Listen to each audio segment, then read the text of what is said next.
Kita mau jualan tapi kok nggak ada produknya, itu sama aja kita cuma jualan mulut. Jadi lah yang penting saya belajar nanam bisa dulu, masalah nanti bisa terjual kan nanti mengikuti, yang penting kita selalu aktif promosi.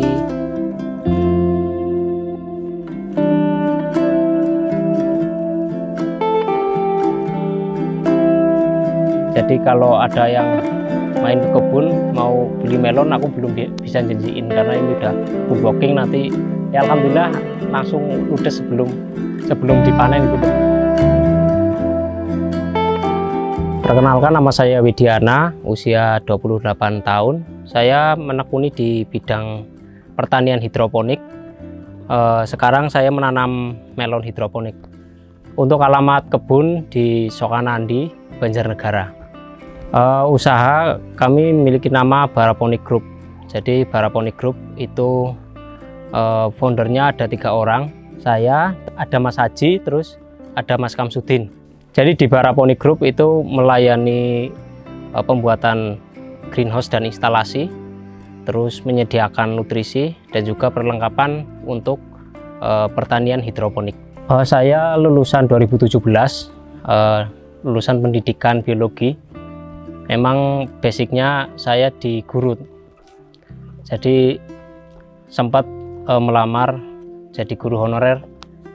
Ya memang belum rezekinya ya, jadi daripada nganggur, jadi iseng-iseng awalnya saya menanam selada, Mas. Jadi selada hidroponik. Tapi untuk sekarang saya lebih ke menekuni di pertanian melon.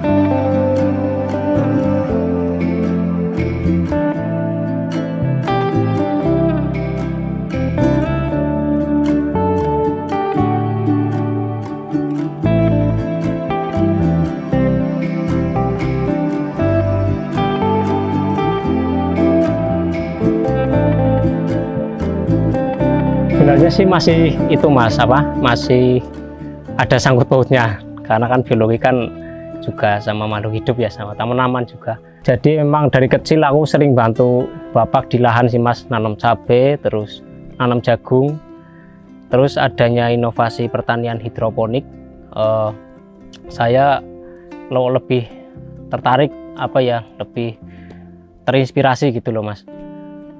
Penasaran lah, intinya rasa penasaran didasari dengan hobi juga, hobi menanam. Pertama tentunya main ke tempat temanku ada yang di Kebumen menanam melon, saya main ke sana, ya lihat-lihat lah cara budidayanya gimana, terus juga belajar di komunitas-komunitas Facebook, gabung di sana saling sharing, ya terus langsung action aja, Mas.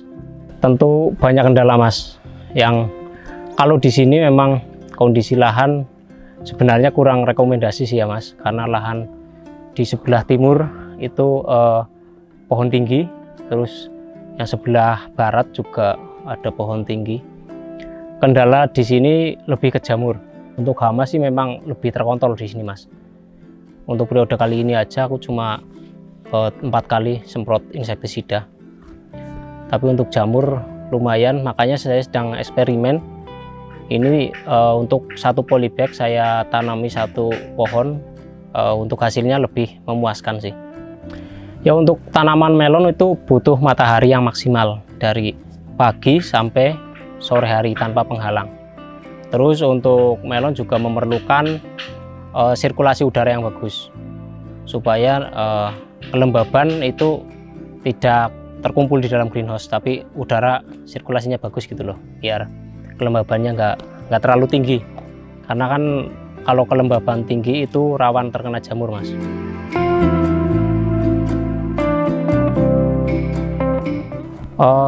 Modal nekat, Mas, kan karena ibaratnya gini, Mas, kita mau jualan tapi kok nggak ada produknya, itu sama aja kita cuma jualan mulut. Jadi lah yang penting saya belajar nanam bisa dulu, masalah nanti bisa terjual kan nanti mengikuti, yang penting kita selalu aktif promosi, storytelling lah di sosial media, nanam cara terus polinasi, terus itu saya update terus sih di Facebook, di komunitas gitu. Banyak banget kok ini teman-teman yang ibaratnya buyer yang sudah lumayan senior lah ya, juga banyak ngechat Mas melonnya gimana, udah panen belum kayak gitu. Ya hasil itu sih dari aktif aja di sosial media. Alhamdulillah udah terbentuk Mas. Ini aja udah full booking, udah di booking sama 3 orang. Jadi sama toko buah. Jadi kalau ada yang main ke kebun mau beli melon, aku belum bisa janjiin karena ini udah full booking, nanti sepertinya udah habis sih. Ya alhamdulillah langsung ludes sebelum dipanen itu loh. Saya menanam menggunakan sistem irigasi tetes atau vertigasi dengan media kokopit. Untuk polybagnya menggunakan polybag yang ukuran 40 kali 40 yang berwarna putih. Ya masing-masing sistem tentunya ada kelebihan dan kekurangannya masing-masing. Karena saya dekat dengan produsen kokopit, tentunya kan harga kokopit lebih murah lah, lebih terjangkau ya Mas. Jadi saya memilih sistem tetes lebih ke situ sih. Terus kelebihan yang lain sistem irigasi tetes kan kalau mati listrik, karena emang kebunku ini jauh dari rumah, kalau motoran aja perlu waktu 5 menit. Misalkan mati lampu, saya sedang ada kegiatan lain, kalau irigasi tetes itu cenderung aman. Beda dengan NFT, kalau NFT kan harus memang punya backup listrik, bisa genset atau inverter yang pakai aki juga itu. Pengairan menyesuaikan usia, contohnya aku sebagai contoh ini tanaman yang udah dewasa ya. Untuk dewasa ini total dalam 1 hari satu tanaman itu 1,6 liter. Tetapi ketika cuaca terik saya tambahkan air baku sampai total 2 liter.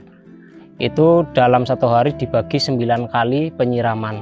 Jadi mulai dari jam 8 terus sampai terakhir jam 3. Itu setiap jam nyala 5 menit kalau di kebunku. Jadi tidak sekaligus 1,6 liter dikocor sekali, itu enggak Mas.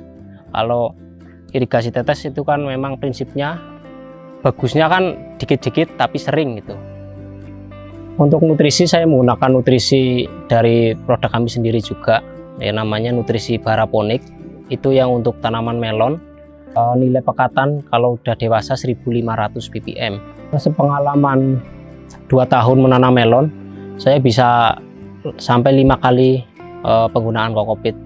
Jadi setiap habis panen itu langsung saya bersihkan, terus dikocor pakai air. Jadi setiap habis panen itu kan masih ada residu nutrisi masih ada yang periode lalu, harus dikocor terus pakai air bersih. Nah ketika sudah dikocor itu sekitar 9 menit, memang lumayan lama sih Mas, tapi daripada beli kokopit baru. Nanti ada triknya kok supaya kita itu tidak menunggu lama di pembersihan. Itu saya sudah menyiapkan kokopit di depan. Jadi periode ini kan misalkan nanti udah panen ya, kita sudah menyiapkan kokopit yang bersih. Nah ketika kita tanam lagi, kokopit yang sudah lama ini dibersihkan di luar. Ketika penanaman 1 HST kan kita pekerjaan santai lah. Jadi kita fokus pekerjaan ke pencucian kokopit yang periode lama, kayak gitu aja. Sebagian besar sih saya menanam jenis Sintanon, tetapi saya sedang coba 2 jenis. Ada jenis Fujisawa dan jenis Hamiguwa. Memang kalau melon itu unik Mas. Uniknya jadi setiap jenis itu memiliki karakter wangi yang berbeda-beda. Kalau manis sih sama-sama manis ya. Kalau saya lebih ke experience loh. Oh makan melon ini katanya wanginya kayak gini, terus yang lain kok juga beda lagi wanginya gitu Mas. Untuk belakangan ini sih memang Intanon ini sudah rame ya. Aku lagi coba jenis 2 ini, yang Fujisawa dan Hami. Nanti kemungkinan kalau itu juga potensial, pasti nanam itu lagi. Rata-rata sekarang 1,6 kilo, tapi ada beberapa tanaman sampai 1,8 1,9 kilo. Tapi untuk jenis yang Hami ternyata udah tembus 2,2 kilo, itu ada 2,1 kilo lah. Untuk Hami kebanyakan saya buahkan 2 sih Mas. Memang lebih bagusnya dibuahkan 2 biar nggak terlalu berat. Untuk Fujisawa juga rata-rata mungkin sudah 1,5an lah, nanti coba timbang aja. Sebenarnya sih di awal perjanjian dengan customer atau pelanggan kita ya, misalkan toko buah. Kalau toko buah itu ya yang penting jangan sampai 2 kilo dan jangan di bawah 1 kilo ya. Rentang kalau pasarku ya 1 sampai 1,9 kilo itu masuk grade A. Untuk perawatan, kalau fase vegetatif itu lebih ke serangan kutu kebul, trip, ya masalah serangan ke hama ya. Penyemprotan ya menggunakan insektisida itu dilakukan sore hari sekitar jam 3-an. Jangan terlalu sore juga biar malam udah kering. Terus untuk usia generatif itu lebih ke serangan jamur sama busuk batang. Itu sebenarnya di kelembaban ya. Ya untuk penyemprotan fungisida itu juga dilakukan sekitar jam 9 kalau kebunku. Terus sama ini biasanya kalau di irigasi tetes itu terjadi busuk batang, itu biasanya over penyiraman juga. Misalkan kita kok menanam di musim penghujan, kita bisa mengurangi volume penyiraman dalam volume hariannya Mas. Jadi nggak boleh penyiraman itu disamakan dengan musim kemarau. Itu nanti bisa menimbulkan busuk batang yang lebih parah kalau over penyiramannya. Ya, kalau untuk jenis Sintanon memang saya nanam belum banyak sih ya, baru 357 polybag atau 357 tanaman, ya sekitar setengah tonan untuk rata-rata bobot 1,5 kilo. Tapi memang alhamdulillah periode kali ini banyak banget yang sudah 1,6 1,7, kemungkinan sampai ya 600 sampai 700 kilo insya Allah dapat sih. Alhamdulillah untuk periode kali ini memang aku juga cukup senang sih Mas. Saya amati nggak ada tanaman yang mati, nggak ada tanaman yang keriting. Cuma ada satu kendala, satu tanaman itu kemarin kecabut irigasinya nggak kontrol, itu layu. Itu saja sih, harus checking di irigasi. Kadang kan kita lewat itu ini apa, selang ininya kena kaki gitu loh, kecabut nggak tahu gitu. Kalau keriting itu istilahnya puret, itu disebabkan oleh kutu kebul, bisa trip juga. Itu sebenarnya oleh virus Gemini yang dibawa oleh hama-hama itu. Makanya sebisa mungkin kita membasmi hama-hama karena kan sebagai vektor pembawanya kan hama. Terus kalau jamur ya memang di kelembaban sama jarak lah, tergantung kita kalau menanam di kondisi kayak tempatku ini yang di dekat perkebunan, memang nggak bisa jarak yang terlalu dekat. Saya menggunakan jarak di sini 45 cm kali ini untuk jalan itu 120 cm. Itu udah ideal di sini. Kalau isi 2 tanaman pasti jamur di sini karena memang kan kanan kirinya pohon tinggi. Greenhouse yang bagus sih kalau menurutku ya bisa menjaga sirkulasi udara yang bagus, terus memiliki kecukupan ruang udara di dalam greenhouse yang cukup untuk tanaman, terus bisa melindungi dari hama, ya setidaknya meminimalisir. Kan walaupun udah rapat tapi tetap aja lah ada hama yang masuk. Terus untuk jamur memang spora jamur itu kan sangat mikroskopis ya Mas ya, jadi bisa ke bawah angin masuk. Untuk ketinggian greenhouse kalau aku menyarankan sih mungkin minimal 3 meter Mas. Harga melon saya jual 30.000 per kilo, tetapi untuk jenis Fujisawa dan Hami memang aku baru pertama nanam, kemungkinan setidaknya ya nanti sama dengan Intanon. Ya sebenarnya kalau kita mau ngejar bobot yang lebih berat itu bisa dikuahkan di ruas atas Mas. Kalau kebunku ini rata-rata di ruas 8 itu mendapatkan bobot sekarang rata-rata 1,6 kilo. Kalau mengejar di atas 2 kilo nanti bisa di ruas 11 ke atas. Tetapi kan resikonya panen mundur Mas. Walaupun kita mendapatkan bobot yang berat tapi juga panen mundur otomatis kan memakan waktu, memakan tenaga kerja, memakan nutrisi, memakan air, memakan listrik yang lebih banyak. Ini sama aja lah. Kalau aku sih senangnya nanam melon ya bisa mungkin jangan kelamaan panennya Mas. Motivasiku kenapa menanam hidroponik ya tentunya ternyata ada teknologi itu semakin berkembang lah ya. Teknologi ya semua teknologi pun semakin berkembang, nggak hanya pertanian ya. Intinya dengan teknologi hidroponik seperti ini kita bisa menanam melon ibaratnya memang repot di awal ya, investasi di awal itu cukup lumayan besar sih, tapi ketika sudah masuk ke penanaman itu kita mendapatkan keuntungan, potensial panen itu untuk keberhasilan panen itu lebih tinggi. Kalau menurut pandanganku sebagai petani hidroponik itu pasar melon masih luas Mas.